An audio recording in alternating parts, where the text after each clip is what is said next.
hoy. Ok, ok. No te olvides de grabar, Ligia. ¿Ah? No te olvides de grabar. No, puse grabar, ¿no? Sí, sí, estoy grabando ya. Sí, sí. Ahora va a aparecer el cartelito a mí. Sí, ¿verdad? Gracias. Ok. Sí.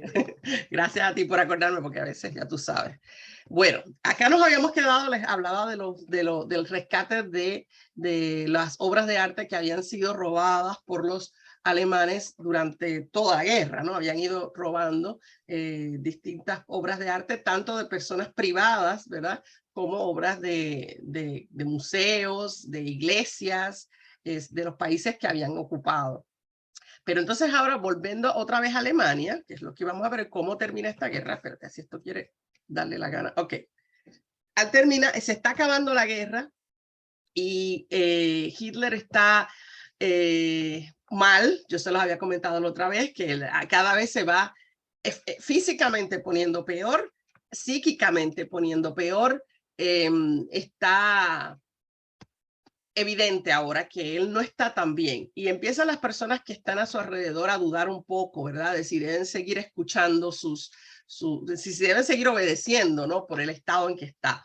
Fíjense que ya el 25 de septiembre se inaugura un nuevo ejército, que es un ejército de desesperación. La escasez de soldados, porque han muerto tantos soldados a este punto, que ya es septiembre del 44, obliga a crear un nuevo ejército de los que no podían haber estado en el ejército antes por su edad.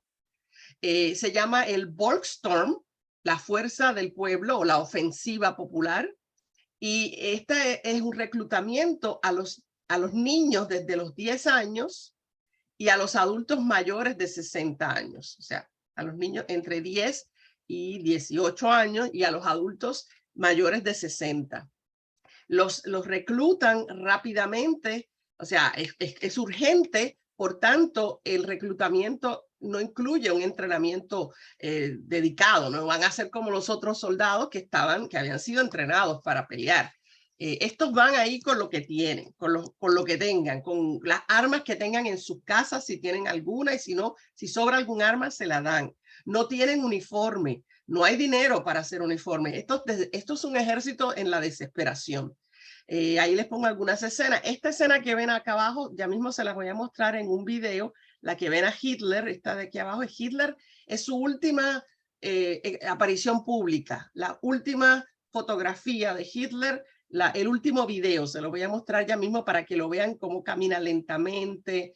Fíjense que no se ve, está contento con los niños, cuando ve a los niños y les hace así en la carita a los niños, lo van a ver en el video ya mismo. Pero como les digo, es un tiempo de desesperación. Hitler todavía, hasta el último minuto, pensaba que había una manera de, por lo menos, obvio, no, se da cuenta que están perdiendo terreno. Ya los alemanes, los soviéticos están en Alemania, ya entraron a Alemania. Él sabe que están perdiendo terreno, pero siempre hasta el último momento piensa que pueden mantener a Berlín. Él piensa que por lo menos que no entren a Berlín para por lo menos tener Berlín. Pero no va a pasar, sabemos que no va a pasar, van a llegar y van a tomar Berlín. Acá les muestro. Entonces, esto es uno de los ayudantes de Hitler dijo sobre esos últimos días de él.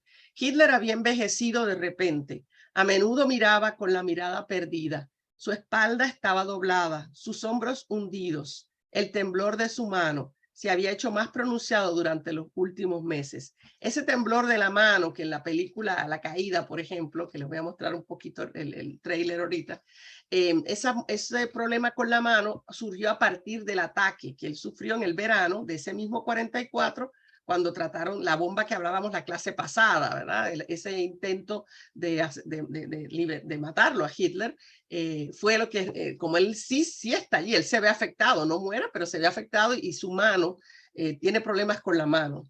En este periodo, según el doctor, él tenía un doctor privado, personal, tenía más de uno, eran como 3 doctores, pero este en particular, que les pongo acá abajo el nombre, el doctor Morel, era un doctorucho, ¿no? Esos que dan mucha cosa rara y que le inyectaba vitaminas, le daba para el insomnio, le daba distintas cosas, muchos de ellos naturales, le atendía sus enfermedades estomacales. Eran los dos problemas que tenía en este momento. Ambos muy compatibles con mucha ansiedad. Él está en un momento de gran ansiedad, así que no puede dormir bien y tiene problemas estomacales. Pero una de las cosas que le aplicó fue el Oxycontin intravenoso. El Oxycontin es un opiáceo. Y entonces muchas personas, ¿verdad? Muchos historiadores cuestionan en qué estado él estaba, si estaba bajo este tipo de droga, ¿no? En este momento. A ver, aquí. Ok, espérate. Ajá, este es el último video de Hitler. Así que ahí pueden fijarse cómo camina, lo que él dice de que estaba como jorobado. Lo van a ver acá. Modern medicine tells us that persons afflicted with the plague often display a dangerous desire to infect others with their sickness. It is the same with fascism. In its death throes, it strives to take as many victims. Ahí lo vieron.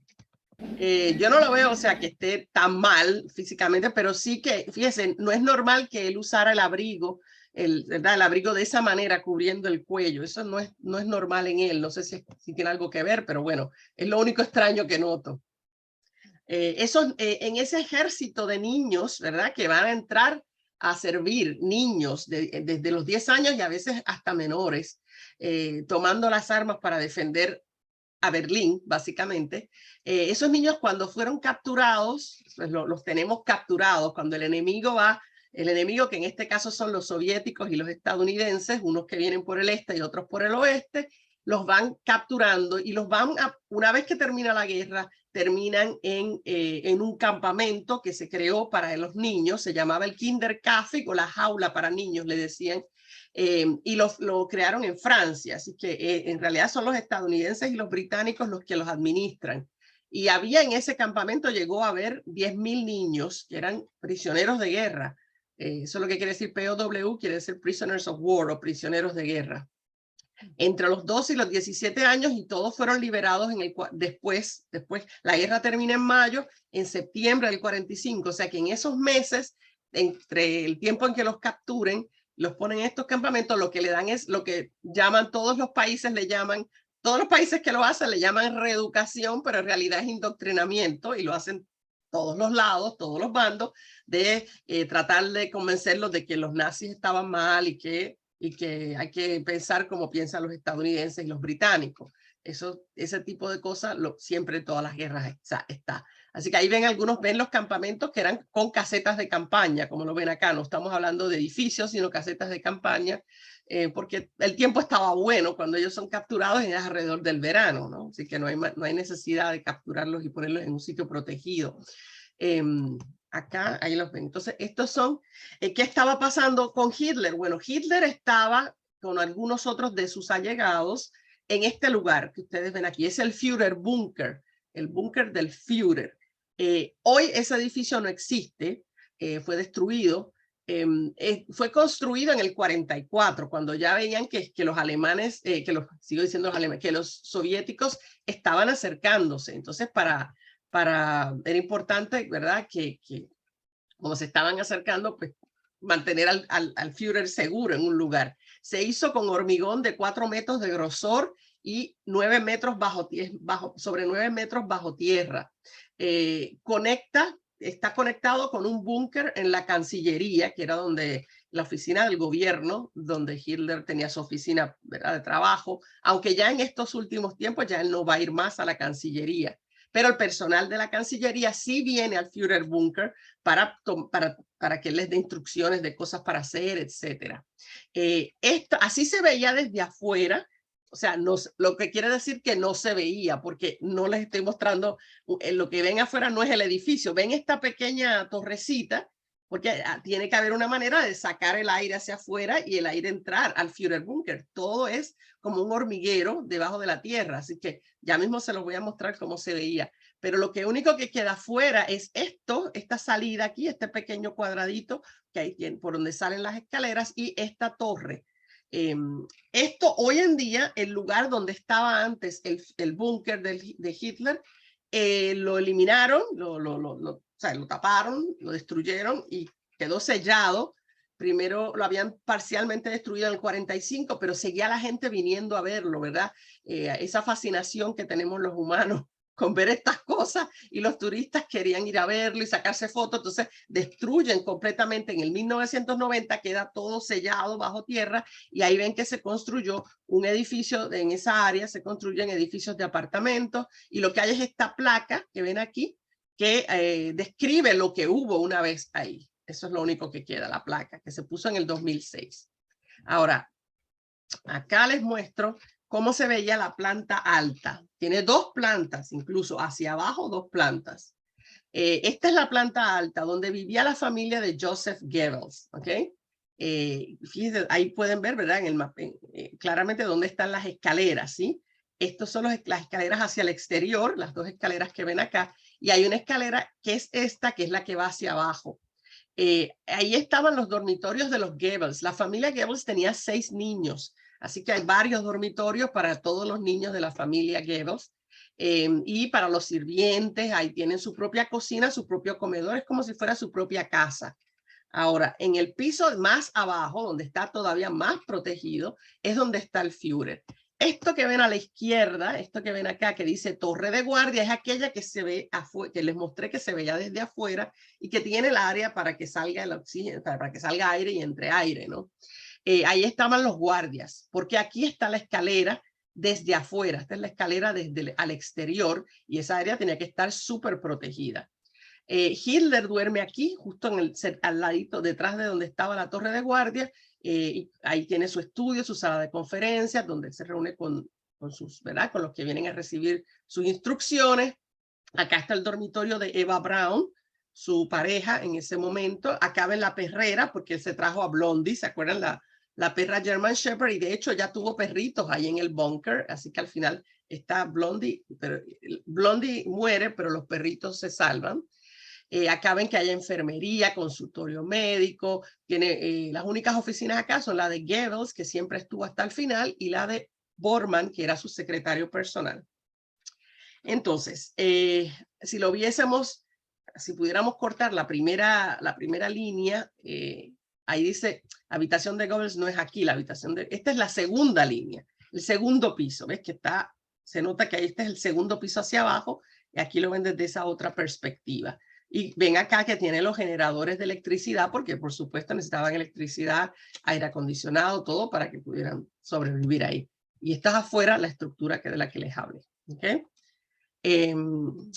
Esta es la escena de la caída, que les da una idea de lo que estaba pasando en el búnker al final. Este es el trailer, así que ahí lo pueden ver para los que no han visto la película. Cortito trailer. O corto, como dicen. Ok, espérate que está ahí.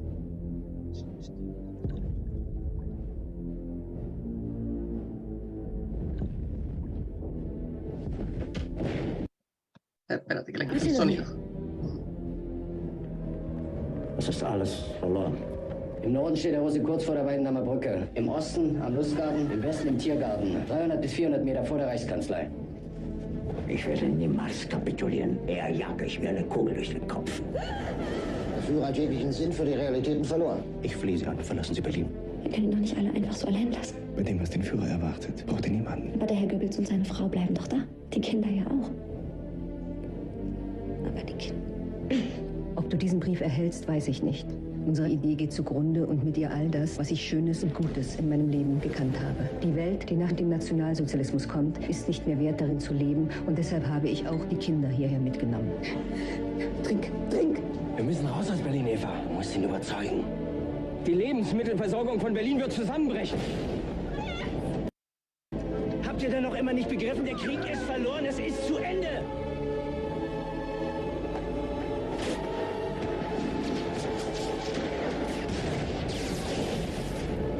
Warum wollen Sie weiterleben? Und Sie? Warum wollen Sie so unbedingt sterben? Ich muss Ihnen sofort mein Testament diktieren. Ich tippe gerade das Testament des Führers. Was soll denn jetzt werden mit uns? Ich kann nicht mehr. Es kann jeden Tag und jede Stunde mit uns zu Ende sein. Der Führer selbst hat jeden Glauben an einen glücklichen Ausgang verloren. Deine Schwester. Versuchen Sie noch rauszukommen. Versprechen Sie es mir. Das Volk hat dieses Schicksal selbst gewählt. Jetzt wird Ihnen eben das Hälschen durchgeschnitten. Sie war das Haupt von ihrem eigenen Blut.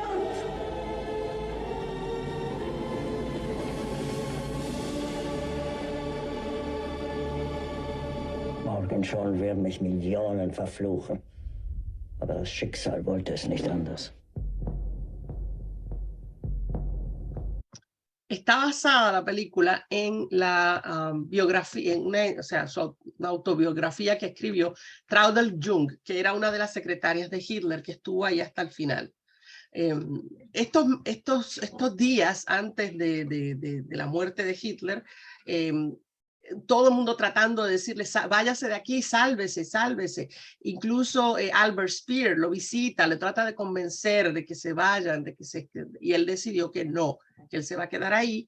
Él trata de convencer a Eva Braun de que ella sí se vaya, ella no quiso irse, ella se quiso quedar allí. Lo mismo con Goebbels. Él no les pidió a esta gente que se quedaran, era eso les dice usted el nivel de lealtad que tenían, ¿verdad?, con Hitler, y decidieron quedarse hasta el final.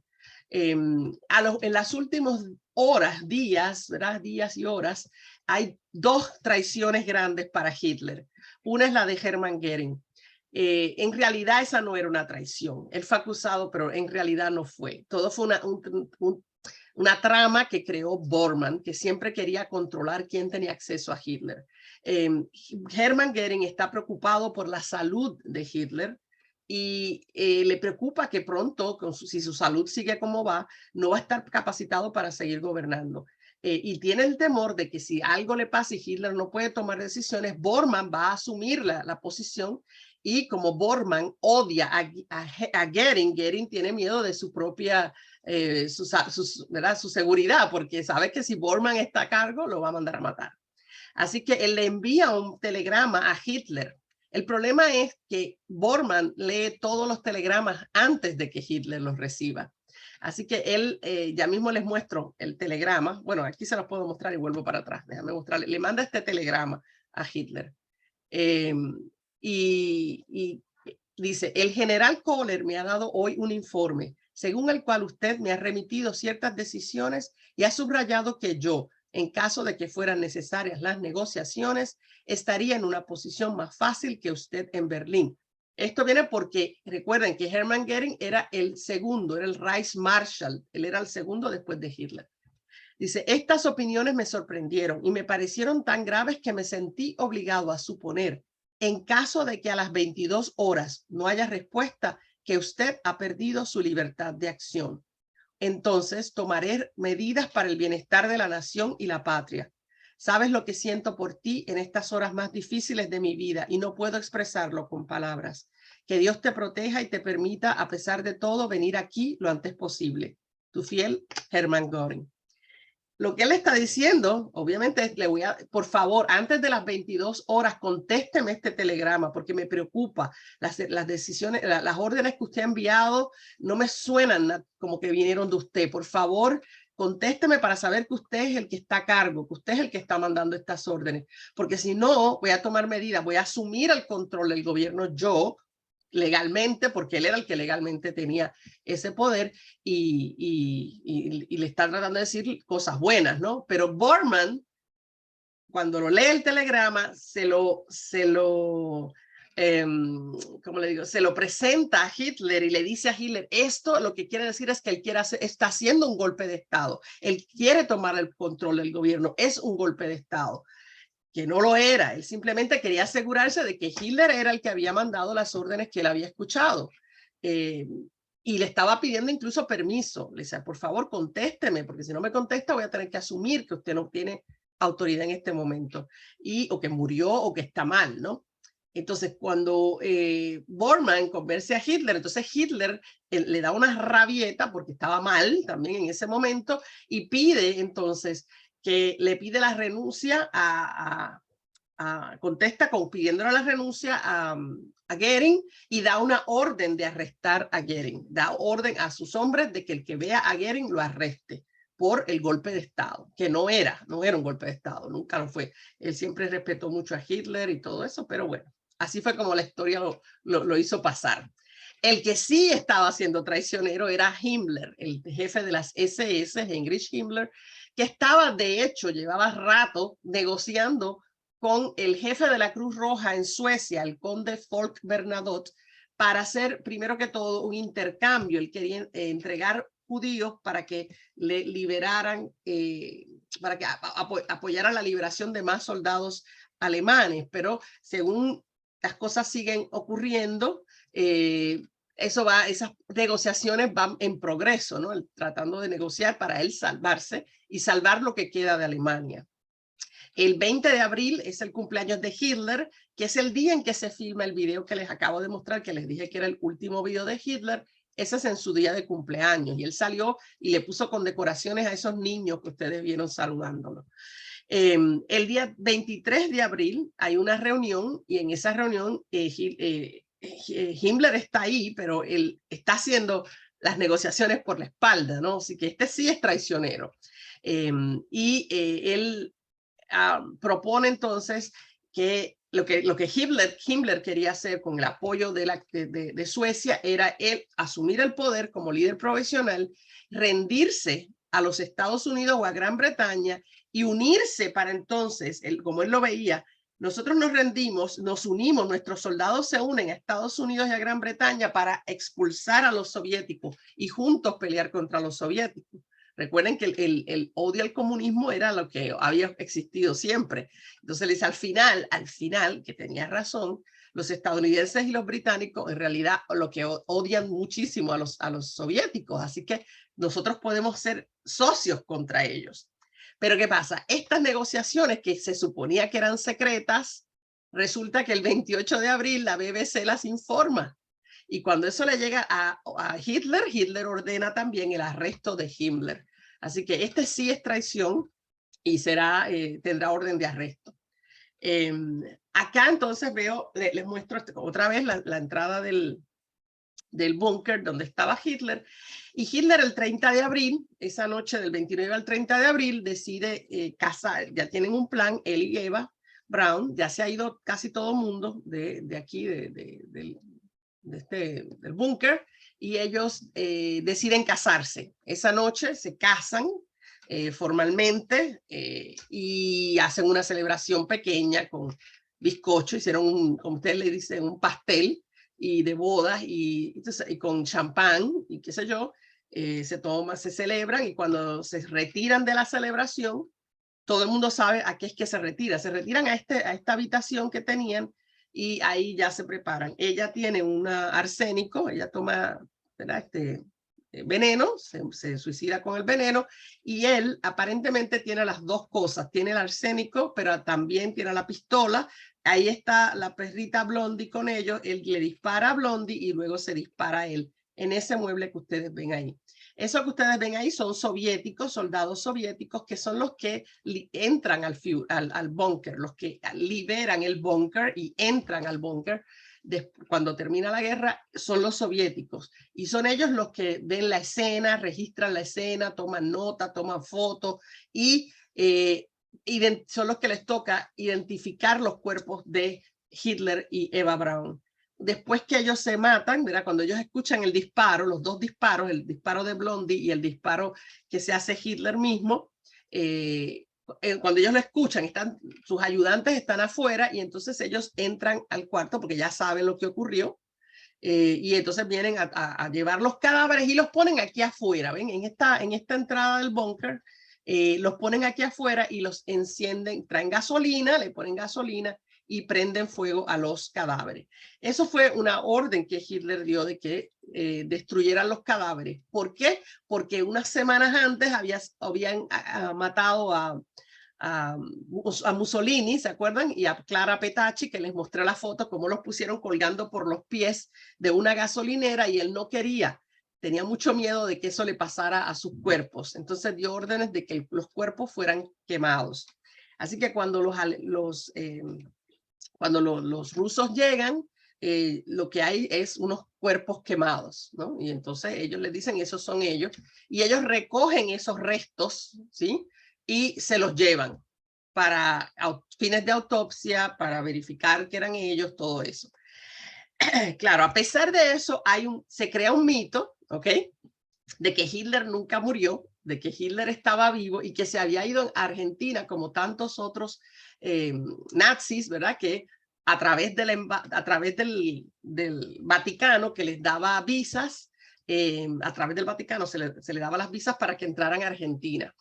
Entonces, ese mito en realidad lo crea el propio Stalin en la reunión de Potsdam, que va a ocurrir un poco después, porque cuando le preguntan sobre el cuerpo de Hitler, porque ellos fueron los que tuvieron el cuerpo de Hitler y de Eva Braun, y él es como ambiguo sobre esos cuerpos, él es ambiguo, y eso alimenta el mito de que él estaba en realidad vivo. Sin embargo, en el año de 1944, ahí mismo, de 44,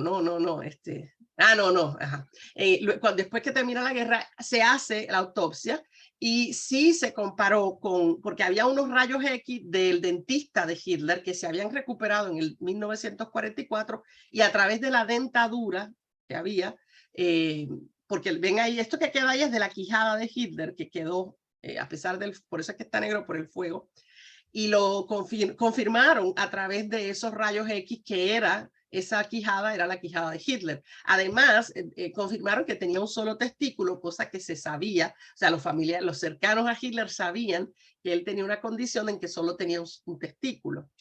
Así que eso también corroboraba la versión.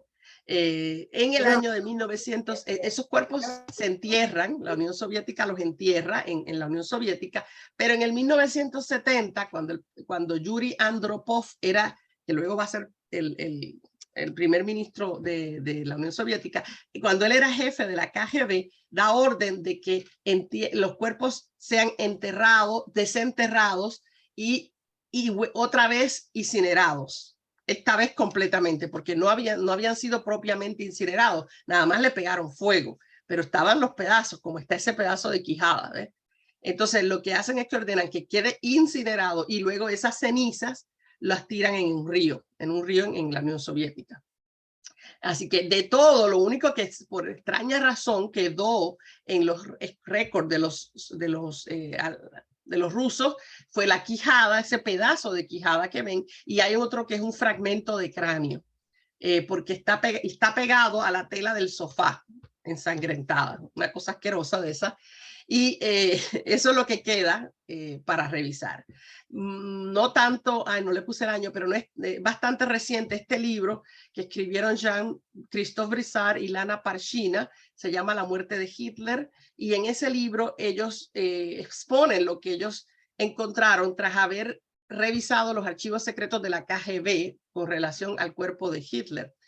Y el libro pues presenta, ¿verdad?, que había una serie de dudas, porque como él tomó cianuro, pero además se disparó, había la duda, decía, bueno, capaz, a lo mejor no fue él quien se disparó, porque tenía por la mano, como la mano le temblaba, decían que era el Parkinson que tenía en la mano, ¿cómo pudo haberse disparado? A pesar de que se dispara en la boca. Entonces dice, bueno, si se disparó en la boca, o sea, si se disparó en la sien, la mano no hubiera funcionado. Si se disparó en la boca, no se nota en ese pedazo de quijada el efecto de un disparo. Entonces todo eso crea todas esas dudas. Ellos van aclarando todo esto en el libro, ¿sí? Y finalmente ellos evidencian que sí, se confirmó ciertamente, esta es la quijada de Hitler. La teoría es que Hitler probablemente usó el cianuro y que tenía un ayudante que le disparó. Esa es una de las teorías. Pero el punto es que sí fue Hitler, sí murió y sí se disparó. ¿Okay? Sí hubo un disparo a Hitler, que es lo importante. En Alemania, cuando esto ocurre, ahí ven cómo salen los periódicos, cómo se reporta que Hitler murió en acción. No se le dice al pueblo alemán que Hitler se suicidó, porque eso hubiera sido, ¿verdad? La moral del pueblo se hubiera ido para abajo. Total, que qué moral, si ya si hasta el Hitler se suicidó, quiere decir que no hay nada más que defender, ¿no? Pero se reporta de esa manera también por la imagen de que no querían que quedara como cobarde que se disparó, pero sí se disparó. Más que nada porque tenía miedo a lo que pasara con sus cuerpos. Ahora, antes de dispararse, antes de que ese mismo día que se va a casar, él escribe 2 testamentos, un testamento privado y un testamento público. Esto que les leo ahora es del testamento privado y es bastante, te dice bastante de su estado mental. Lo que posee o pertenece, las cosas privadas de él, en la medida en que tenga algún valor al partido.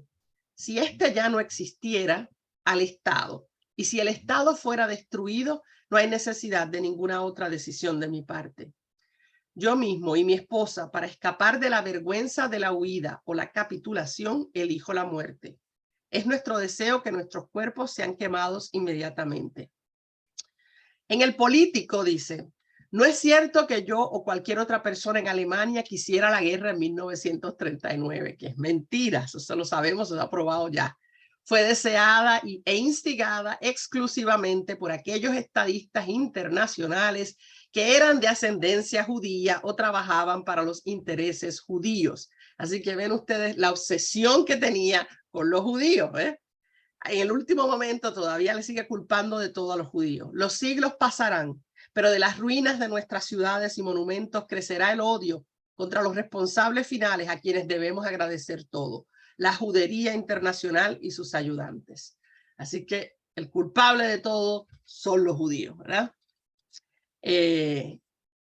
También escribe, dice, después de 6 años de guerra, que a pesar de todos los reveses, pasará un día a la historia como la más gloriosa y valiente demostración del propósito de la vida de una nación, no puedo abandonar la ciudad que es la capital de este imperio. Además, no quiero caer en manos de un enemigo que requiere un nuevo espectáculo organizado por los judíos para divertir a sus histéricas masas. Lo que les dije, que no quería que el cuerpo fuera expuesto, que fuera objeto de burla. Antes de mi muerte, expulso del partido al ex Reichsmarschall Hermann Göring y también, en virtud de mi declaración, nombro en su lugar al Großadmiral Dönitz, el que era el de los submarinos, el jefe de los submarinos, presidente, lo nombra él presidente del Reich y comandante supremo de las Fuerzas Armadas. En ese momento que él muere, Göring está, porque sabe que lo están buscando los soldados, los nazis lo están buscando, ya está haciendo negociaciones para tratar de conseguir, para rendirse a los británicos. Y los británicos no responden rápidamente, finalmente se rinde ante los estadounidenses en Austria. Dice, sobre todo encargo a los líderes de la nación y a sus subordinados, eso es lo último que le encarga, la escrupulosa observancia de las leyes raciales y la despiadada oposición al envenenador universal de todos los pueblos, la judería internacional. Es una obsesión lo que tiene claramente en este momento. Entonces, a su muerte el 30 de abril, Karl Dönitz, el gran almirante Karl Dönitz, se convierte en el nuevo canciller de Alemania y él extiende, no se rinde. Fíjate que el 30 de abril él pudo haberse rendido, pero no se rinde, él espera. Ahí, ¿por qué puse? Hasta el 8 de mayo para rendirse. ¿Por qué? Porque utiliza esa semana para dar órdenes de que todos los nazis, los soldados alemanes que estén fuera de Alemania, regresen a Alemania para que estén a salvo, regresen a Alemania y no se conviertan en prisioneros de guerra. Así que eso es lo que él está haciendo. Y el 23 de mayo él es arrestado. Ahí ustedes lo ven siendo custodiado por los británicos, por soldados británicos. Ahí ven a él y atrás de él aquí, en este abrigo más clarito, es Albert Speer, que también está siendo arrestado. Los británicos los arrestan y los llevan a la prisión que crean al lado en Nuremberg, donde serán ajusticiados. Cuando él vaya a juicio, como yo les había comentado antes, Dönitz, él será condenado a 10 años de prisión en la prisión de Spandau, pero no por esto, porque esto no es ilegal. Lo que él hizo fue la rendición organizada, sino porque por aquella ley, porque ¿te acuerdas la orden de Laconia que él emitió diciéndole a los tripulantes de los botes submarinos que no siguieran rescatando gente después iban a hacer explotar algún barco, ¿no? Así que ahí termina Karl Dönitz y ahí entran entonces los rusos los soviéticos y están en una euforia. Lo que están viviendo es una euforia, acaban de ganar, ¿no? Finalmente, después de todos estos años, casi son 5 años de haber sido invadidos por los alemanes, entran. Ahí ven lo que dice un soldado a su familia, le escribió: estamos orgullosos de haber llegado a la guarida de la bestia. Nos vengaremos todos nuestros sufrimientos. Y bueno, entonces cometen toda clase de vejámenes contra los alemanes, porque es una venganza. Los alemanes cometieron toda clase de vejámenes contra los soviéticos, ahora los soviéticos van a hacer lo mismo con los alemanes. Y ahí los ven celebrando, sacándose fotos, tan felices, pero la otra cara, que es algo que se lee mucho, es la cara de las violaciones de las mujeres, de que los soldados rusos violaban mujeres hasta ancianas a veces, o niñitas jovencitas. Eso creo que lo habíamos hablado antes, que ocurre en las guerras, sigue ocurriendo en las guerras hasta el día de hoy. Algunas veces es más comentado que en otras, ¿verdad? Si recuerdan cuando estaba la guerra en la antigua Yugoslavia, ¿verdad? Los serbios contra los croatas y los serbios contra los bosnios, hubo muchísimas violaciones y se han hecho películas sobre ello.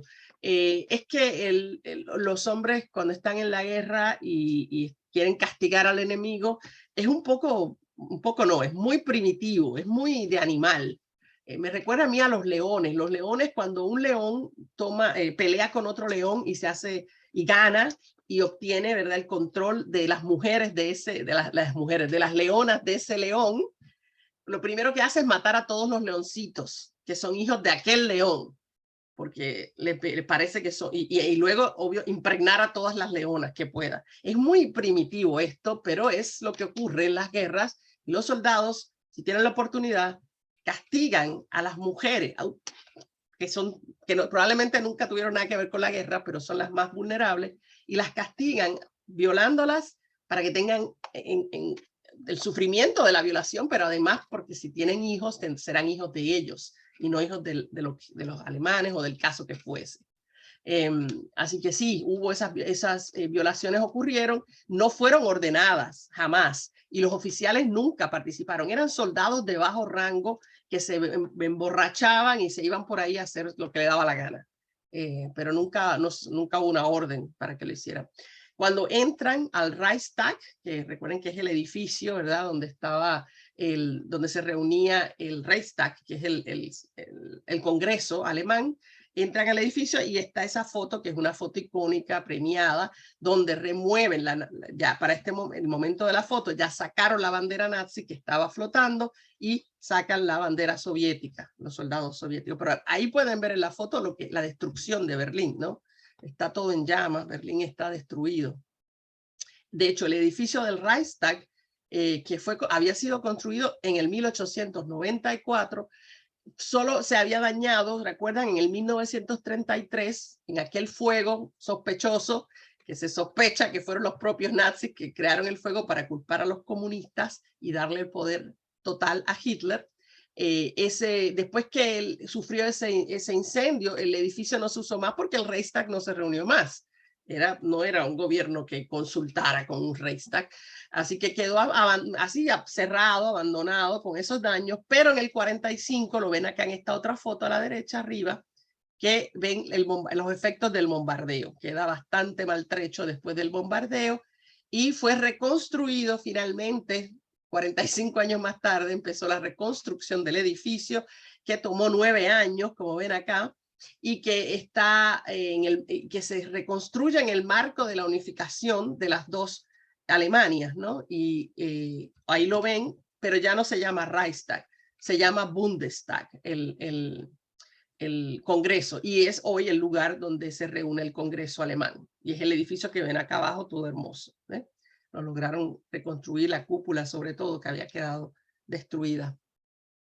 La rendición de los alemanes, como los dije, es el 8 de mayo, van rindiéndose, ya están hasta aliviados, ¿ves? Ya hasta se ríen en las fotos, a pesar de que se rinden. Berlín está completamente en ruinas, es un desastre total, y las mujeres van a ser importantes en el proceso de la reconstrucción. Los aliados toman control de Berlín y se la dividen en sectores, que les voy a mostrar ya mismo un mapita. Un sector grande, los sectores los dividen de acuerdo a por dónde entraron las tropas, dónde pusieron los pies las tropas de cada quien. Por eso es que el este de Berlín será controlado por los soviéticos y el oeste de Berlín será dividido en zona francesa, británica y estadounidense, que fueron por donde entraron ellos. ¿Se acuerdan? Desde el día D, en la entrada por Normandía. Acá ustedes pueden ver las mujeres, estos gobiernos que se crean son gobiernos interinos controlados por los aliados, le pagan a las mujeres, que ven acá esta línea de mujeres que ven aquí, es una fila de mujeres que trabajan en la remoción de los escombros y se pasan los escombros de una a otra hasta lograr irlos poniendo en un carro donde se las lleven. Ahora lo van a ver un poco, tengo un video aquí para que vean la destrucción de Berlín, cómo queda Berlín después. Una ciudad que era fantástica, ¿no?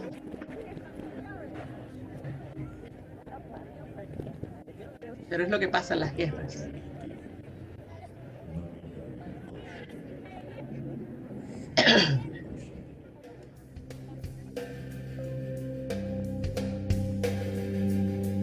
Los soldados soviéticos.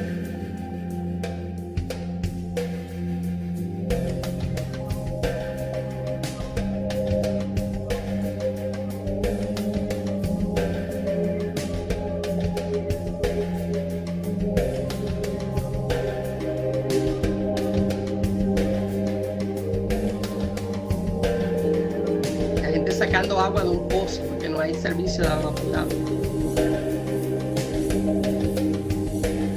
Y ahí ven las mujeres, se ven pequeñas, pero ahí las van a ver, ven. Como ellas van recogiendo los escombros, pasándolo de mano en mano, baldes.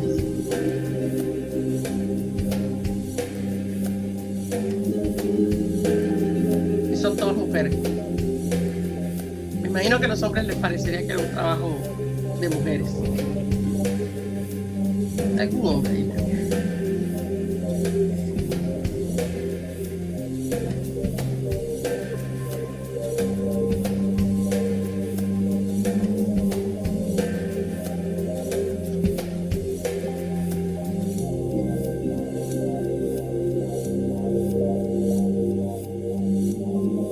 La gente sin hogar, deambulando, tratando de encontrar sus familiares.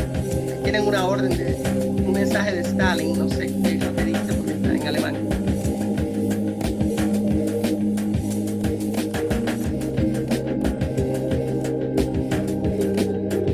A ver si se ve bien aquí algo diferente. Ajá, aquí la gente sin hogar, la gente viviendo en las calles, cocinando en las calles,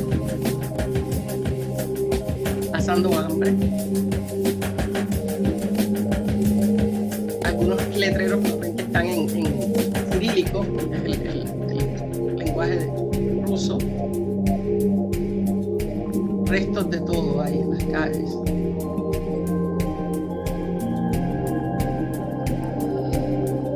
La puerta de Brandenburgo se ve atrás. La gente con sus pocos bienes.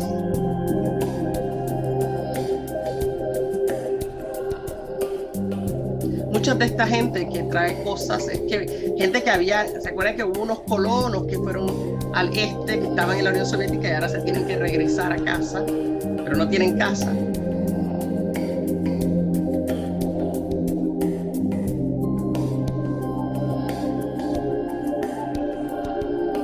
Ahí ven las mujeres en la reconstrucción. Bueno, los otros están los traumatizados, todas esas cosas. A ver, acá si hay algo más. Lo mismo, ahí lo ven desde arriba, el desastre.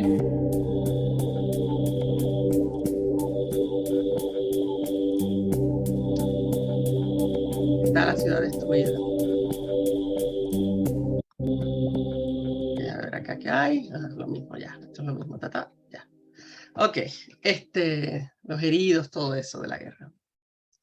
Este es el momento que se le llama, a esa foto se le llama G.I. Joe conoce a Iván, porque se acuerdan que le llamaban G.I. Joe a los estadounidenses. Ahí ven los soldados estadounidenses, vienen desde el oeste, y los Ivans, que son los rusos, desde el este, y se encuentran en ese lugar, y como estaban sobre esa plataforma, es una foto icónica también del encuentro. Pronto serán enemigos otra vez, pero por el momento están del mismo lado. Ahí ven soldados estadounidenses, tomándose fotos con banderas nazis, Y bueno, se celebra la victoria, sin embargo, la victoria ha significado importantes pérdidas. Según los alemanes, ellos tuvieron durante la guerra al menos 3.3 millones de soviéticos como prisioneros de guerra que murieron bajo cautiverio.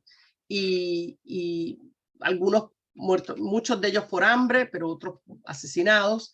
Y acá en esta tablita, aunque está en inglés, les cuento que lo que dice es sobre las muertes de civiles de la Unión Soviética, solamente de la Unión Soviética. Estamos hablando de un total de 27 millones de soviéticos que mueren, alrededor de 1 de cada 7 ciudadanos. Y de Estados Unidos, fíjense que si usted compara, los soviéticos perdieron 1 de cada 7 ciudadanos. ¿Cómo se llama Gran Bretaña, el Reino Unido, 1 de cada 127 y los estadounidenses 1 de cada 320. Así que usted ve ahí las pérdidas de la guerra. Acá son los muertos por, como les decía, por enfermedad o hambre en zonas ocupadas, 4 millones, sobre 4 millones, muertos como trabajadores forzosos en Alemania, sobre 2 millones, y los muertos por violencia directa 7.4, pero esto es solamente los civiles de la Unión Soviética. A eso se añaden los militares muertos. Y este sacrificio enorme que hicieron los soviéticos fue reconocido tanto por Roosevelt como por Churchill. En abril del 42 ya estaba diciendo Roosevelt, estas fuerzas rusas han destruido y están destruyendo más poder armado de nuestros enemigos, tropas, aviones, tanques y armas que todas las demás naciones unidas juntas. Y Winston Churchill, lo dice ya en septiembre del 44, es el ejército ruso el que le arrancó las tripas a la máquina militar alemana. Y en este momento contiene por mucho la mayor parte del enemigo en su frente.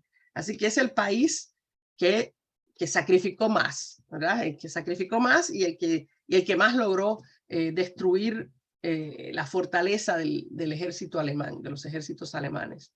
Y bueno, ahí cerramos con el fin de la guerra en Alemania. Y les puedo empezar a hablar un poquito de cómo va a terminar la guerra en el Pacífico, a menos que alguien quiera decir algo, tengo una duda que le surge en este momento, si no yo comienzo con el Pacífico. Ya vieron ahí cómo se cierra. La guerra termina en Alemania el 8 de mayo, se firma la paz, pero continúa en el Pacífico, que es lo que vamos a ver, y va a continuar hasta las bombas atómicas, que es lo que vamos a ver ahora. ¿Okay? Ajá, Judith, dime. ¿Está abierto tu micrófono? Bueno, yo pienso en esto que vimos de la rendición de la conquista de Berlín, que el pueblo alemán, el pueblo berlinés sobre todo, debe haber sentido la gran diferencia con respecto a la Primera Guerra Mundial, en que si bien Alemania perdió, Berlín nunca fue bombardeado. No, y nunca nada en Alemania, Alemania nunca fue invadida. Entonces los soldados volvían, encontraban su familia, encontraban su casa, totalmente, y la desolación que era ahora, que no tenían nada, que no encontraban nada, ¿no? Que como una diferencia muy notable, me parece a mí, ¿verdad? Buen punto, muy gracias por aclarar eso, sí. Estoy totalmente de acuerdo, es cierto, eso es un trauma. Este es el gran trauma de los alemanes, hasta el día de hoy, es el gran trauma. Porque ellos creyeron en los nazis, creyeron lo que les decían, la propaganda, todo lo creyeron. Y todo después para darse cuenta que quedaron como unos estúpidos ante el mundo y peor, quedaron como los mala gente del mundo, ¿no? Sí, muy traumático. Y otra cosa que quería decir, sí. Bueno, yo digo, cuando terminó la guerra yo tenía 13 años, es decir, en ese entonces yo la viví como los malos y los buenos, como en la película, sí. Los malos bien malos, los buenos bien buenos. Como en todas las guerras, siempre hay los malos y los buenos. Exacto. Sin embargo, hay una película italiana que trabaja Sofía Loren, que se llama, creo que acá la dieron como Dos mujeres, en que en realidad cuando entran los americanos a Roma, y la encuentran a ella con la hija y las violan los americanos, o sea, los buenos, sí. También las violan, sí. Las violan a ellas dos, ¿no? O sea que sí. Ese desenfreno animal se daba en todas las tropas, ¿no? De ambos lados. Sí, y lo hicieron, habíamos hablado de eso un poquito antes, los japoneses lo hicieron contra los chinos, también cuando entraron a China. Y entonces ahora lo vamos a ver que los estadounidenses se lo van a hacer a las japonesas. O sea, es una de esas cosas salvajes de las guerras que no se explican. Juan José, espera, dame un segundito con es que la cámara tuya dice Del y no sé tu nombre. Ajá, habla tú, sí. Y después va Juan José, que estabas tú. No, que con el tema de las violaciones, hay algunos casos de instigación. Tú decías que el instinto natural lleva, pero hay un poeta y periodista ruso, Ilya Ehrenburg, que él, digamos, tenía mucha influencia sobre Stalin, ¿no? Escribía y instigaba contra los alemanes, o sea, y él escribió, más allá del orgullo racial de las mujeres alemanas, dirigida a los soldados, que son vuestro botín legítimo, ¿verdad? O sea, hubo detrás toda una máquina de propaganda incitando a cometer todo tipo de desmanes. La violación sería el menor de los delitos, pero hay cosas que son más atroces todavía, porque el asesinato de niños, ¿verdad? Entre otras cosas, ¿no? Digo, pero en materia de horrores, hay cosas que no son casuales, ¿verdad? Sino que también hay cosas que se cocinan a fuego lento, ¿verdad? Sí, pero lo que es que es esperable, porque cuando están en el proceso de la guerra, ese enemigo, se le desarrolla en ellos un odio visceral contra ese enemigo. Tienen que tenerlo, porque si no, no los podrían matar. Los soldados, o sea, es parte de ser un soldado, ese odio, porque si no, los soldados no lo matarían. Dirían, pues este tipo a mí no me hizo nada malo, ¿por qué lo voy a matar? Tienen que tener un lavadito de cerebro, ¿viste? Los soldados. Y parte de eso se sale en el momento de la victoria a destruir todo lo que se pueda de ese enemigo que ellos perciben que los destruyó a ellos también y que los hubiera destruido si hubieran seguido ganando, ¿no? Es la cosa de la guerra, es la guerra. Y no es todos los humanos, quiero decir, son los humanos soldados. No. Que han vivido esa experiencia, ¿no? Y ni todos los soldados. Que a los soldados los mueva el odio, ¿no? No es odio, es discutible que a los soldados los mueva el odio. No es odio personal, es el adoctrinamiento. Sí. Indoctrinamiento. Sí. Rubén, ¿usted quiere decir algo? Espérate, abra su micrófono. Perdón. Leí la crónica de un libro nuevo, de una historia de una historiadora de investigación, que escribió un libro, La violación como arma de guerra. Ok. En distintas guerras, ¿no ves? Espérate, dame un segundo. Que estoy... Sí. Y por la crónica que leí está muy bien escrito. ¿Qué dice entonces? Y va marcando los distintos países y las cosas terribles que hicieron.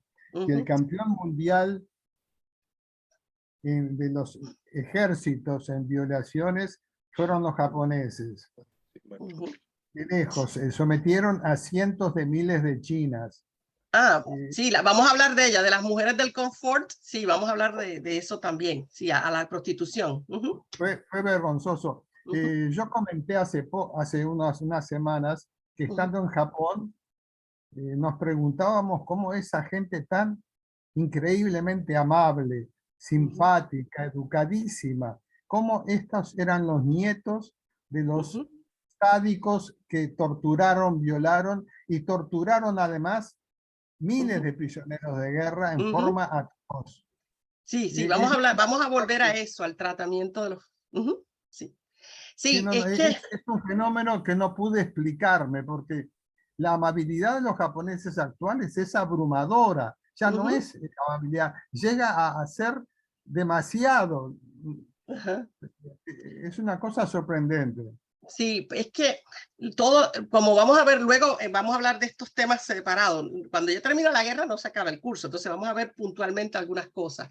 Y una de las cosas que vamos a ver es precisamente la capacidad que tenemos todos los seres humanos, todos nosotros, bajo ciertas circunstancias, de cometer cosas terribles, de hacer cosas terribles que nunca pensaríamos que hubiéramos, o sea, quisiéramos pensar que no somos ese tipo de persona, ¿verdad? Todos creemos que no jamás haríamos unas cosas, pero que bajo ciertas circunstancias que vivieron ciertos pueblos y ciertas culturas también son más susceptibles que otras, hay un potencial para cometer cosas tremendas. Y bueno, eso lo vamos a ver después. Pero sí, si uno se pone a pensar, a veces da trabajo pensar cómo es posible esta gente. Pero sí, porque no hay, quisiéramos pensar que hay algo malo es algo malo con la cultura de los japoneses y de los alemanes y por eso hicieron eso. Pero no, es unas circunstancias también que se dieron. Y eso, bueno, no les quiero adelantar mucho, pero vamos a hablar porque se han hecho experimentos que han probado que es una cuestión que todos los seres humanos somos vulnerables ante ciertas condiciones. Ajá, Magali, dime, ¿qué tú quieres decir? Abre el micrófono. Espera, no te estoy escuchando. Lo que tú comentaste confirma un dicho que dice que tortura china, es decir, y evidentemente siempre mi padre comentaba que las torturas hechas por los japoneses superaban por lejos lo que uno tiene el concepto de tortura china, ¿no? Es eso, gracias. Sí, sí. Y bueno, vemos como con el tiempo como que se sigue superando unos a otros los torturadores. ¿Cuál es el peor, no? Somos terribles. Y a veces, si uno se pone a ver, en ciertas condiciones, una cosa es torturar al otro, que todo está mal, pero, o sea, es más entendible a ese otro enemigo. Pero cuando se le hace a los de su propio país, también es difícil de entender. Pero ¿cómo? Por razones políticas, porque son el otro en el sentido del otro partido político o la otra religión. También el ser humano ha cometido atrocidades, ¿no? Contra ese otro, que es menos otro que uno culturalmente distinto. Así que sí, tenemos montones de ejemplos en la historia de la humanidad de este tipo de cosas. Si quieren, bueno, no sé, déjame ver una cosa, si les puedo dar un adelantito de lo que vamos a estar viendo. Sí, ok, sí, puedo adelantarles una cosita y por ahí retomar en la clase que viene lo que vamos a ir viendo. Al principio de la guerra en el Pacífico, Estados Unidos está atrás. Eso se los he comentado varias veces, pero se lo voy a seguir repitiendo. Estados Unidos en tratar a prepararse para la guerra. No estaba preparado en términos de ¿cómo les digo? Armas, de equipo militar. No estaba preparado. Entonces le va a tomar prácticamente todo el año de 1942, pero por lo menos hasta la mitad del 1942, para poner la economía de guerra de Estados Unidos en actividad. Después será muy, muy eficiente, pero al principio, esos primeros meses están atrasados, y eso le permite a los japoneses, después del ataque de Pearl Harbor, que fue en diciembre del 41, tener ventaja, y van a tener ventaja, y van a seguir, como yo les había mostrado antes, ocupando isla tras isla tras isla en el Océano Pacífico. Esa ventaja que tienen entonces los japoneses, que les permite ir en la ofensiva en lugar de la defensiva, como le va a pasar después, eso, después del ataque en Midway,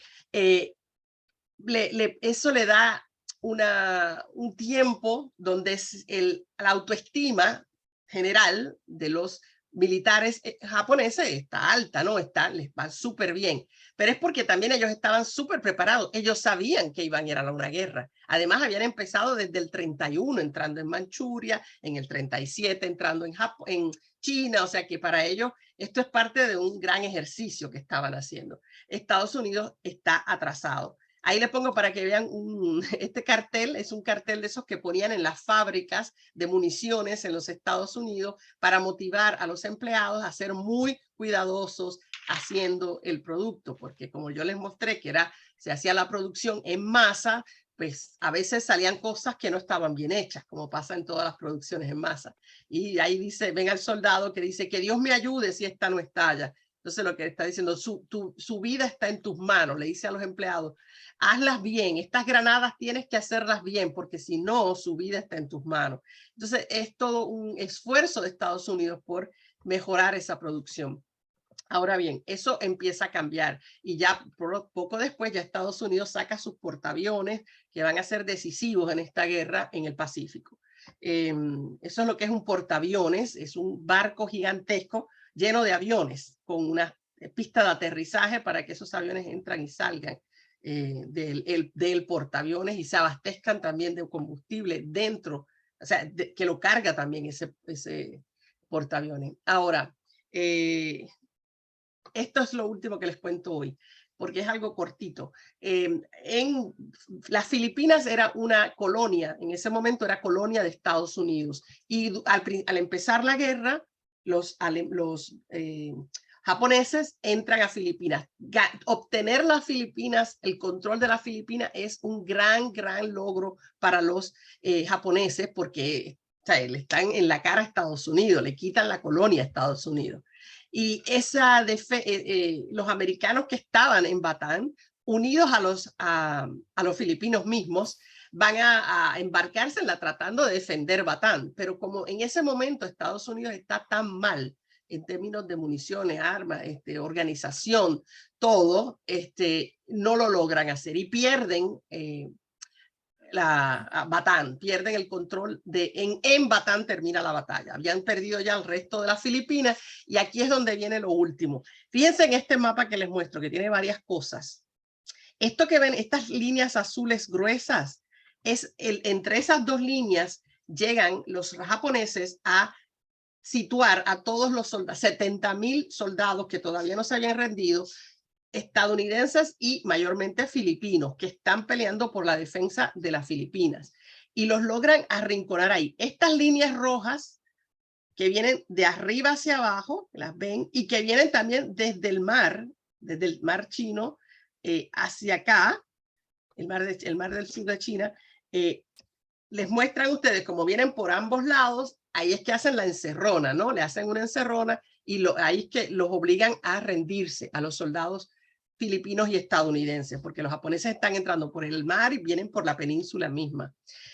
Cuando los capturen, esa línea que ven verde, esa línea ¿verdad? Que la ven que empieza acá abajo en la puntita y sube hasta aquí y luego la ven que es como un tren. Eso es lo que se llama la marcha de la muerte de Batán, porque cuando capturaron a esos 70,000 soldados, los hacen caminar, marchando todo ese camino, que ya mismo les digo cuántos kilómetros son, hasta que llegan aquí y aquí los montan en un tren y los llevan hasta acá y los ponen acá, en el campamento O'Donnell de prisioneros de guerra. Interesante es que el 11 de marzo, Douglas MacArthur estaba aquí, el general MacArthur estaba en la defensa, pero cuando se dan cuenta que los están encerrando, él logra escapar y se mueve aquí a esta islita que está aquí, que es la isla de Corregidor, en donde de ahí es que él sale y no es capturado. Cuando él recibe órdenes, él no se quería ir, él quería quedarse ahí con sus soldados, pero recibe órdenes de que tiene que irse y que tiene que salir de Corregidor, incluso porque ya Corregidor va a quedar bajo los japoneses. Él no quiere irse y él dice las famosas palabras que ponen en cuanta película de MacArthur sale: I came through and I shall return. Yo he sobrevivido y regresaré. Es una promesa que él le está haciendo a los filipinos. Yo regresaré, como que los voy a venir a liberar. No se acaba aquí la historia, es lo que está diciendo. Ahí lo ven a él en su oficina, en Corregidor, cuando estaba en Corregidor. Él estaba con familiares, tenía familia ahí también en Corregidor, y todos abandonan. Ahora, fíjense que él dice yo, no dice nuestro país ha sobrevivido, nuestro país regresará. Yo. ¿Y qué es de qué es que se trata? Bueno, Douglas MacArthur, el papá, había sido funcionario en las Filipinas, funcionario del gobierno colonial en las Filipinas. Y él tiene un apego, él se crió parte de su vida en las Filipinas. Entonces él tiene un apego particular con las Filipinas, emocional, una conexión, pero para él esto fue algo fuerte, incluso para él, el abandono que sufrieron esos soldados. Cuando se ven arrinconados y el gobierno de Estados Unidos dice a correr, sal tú, MacArthur, y aquellos pues se quedan como prisioneros. Fue bastante fuerte. Y él se asegura de no incluirse en un nosotros, porque para esos soldados su gobierno los ha abandonado, los dejó ahí y que los capturen. Y se rindieron, tuvieron que rendirse porque no había otra, ¿no? En esa captura, capturan 66,000 soldados filipinos, más 10,000, más o menos, todos estos números son más o menos estadounidenses, y que son los que sienten ese abandono. Ahí los ven en el momento de la rendición. Y esa marcha es de 105 kilómetros, que les tomó 3 días caminarlo. No les dan alimento, no hay alimento en esos 3 días, muy poca agua que consigan en el camino, si hay algún cuerpo de agua. Así que se le llama la marcha de la muerte porque mueren 9,000 filipinos y 1,000 estadounidenses. Así que y ahí los ven como iban marchando, custodiados por soldados japoneses. Los que están heridos ven que los cargan como en unas camillas que se inventaron. Y bueno, si alguien muere lo dejan atrás porque no hay manera. Según se van muriendo van dejando esos cuerpos, o los que están demasiado débiles y no hay cómo cargarlos, pues los tienen que dejar a la deriva. Es una marcha muy traumática, por supuesto, para los sobrevivientes. Y ahí terminan en el campamento O'Donnell, y allá muchos más van a morir, ya sea de enfermedades, de malnutrición o por los castigos mismos que les hacían los japoneses, que son muy, muy fuertes. Entonces, la clase que viene empiezo ahí con eso, hablando de cuando están esos prisioneros de guerra, cómo se les trata y cuáles eran las reglas que existían para el tratamiento de los soldados, que habían sido decididas en un congreso en Ginebra en el periodo entre guerras, en los 1920. El problema es que Japón no había firmado esos acuerdos de Ginebra, por lo tanto no tiene que obedecerlos, y tampoco los había firmado la Unión Soviética, así que quedan esos no tienen que obedecer, pero sí los estadounidenses se suponía que los obedecieran, y también los alemanes, y generalmente lo hicieron, generalmente se obedeció, sobre todo porque esas reglas generalmente lo que hacen es darle privilegio a los oficiales. Los oficiales reciben trato diferente a los soldados rasos, y reciben mucho privilegio, viven con privilegio en esos campos.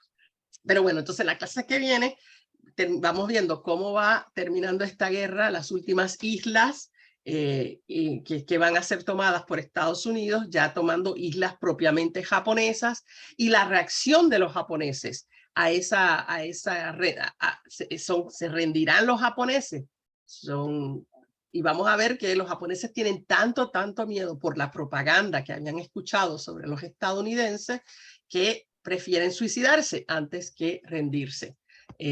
Así que bueno, de todo eso vamos a ver la clase que viene. Vamos a hablar también de todos los intentos desesperados de Japón, sabiendo que ya no puede ganar la guerra, pero sigue tratando de hacer daño al enemigo mientras pueda, tratando de salvar cara, porque eso es la cultura japonesa, viene mucho de salvar cara, de hacer lo que es el deber, era cumplir con el deber.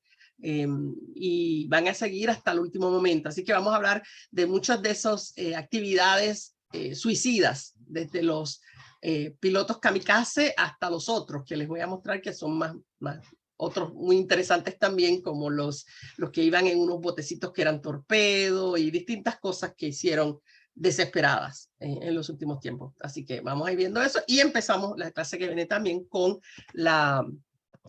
¿cómo se llama esto? Déjame quitar el stop share, poner el stop share.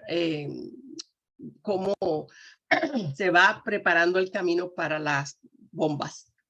Así que vamos a empezar a ver eso también, la lógica que hubo detrás de la decisión, cómo se toma la decisión de lanzar bombas atómicas en Japón, si era justo, si era razonable, todo eso vamos a verlo en su momento. Así que en eso estamos.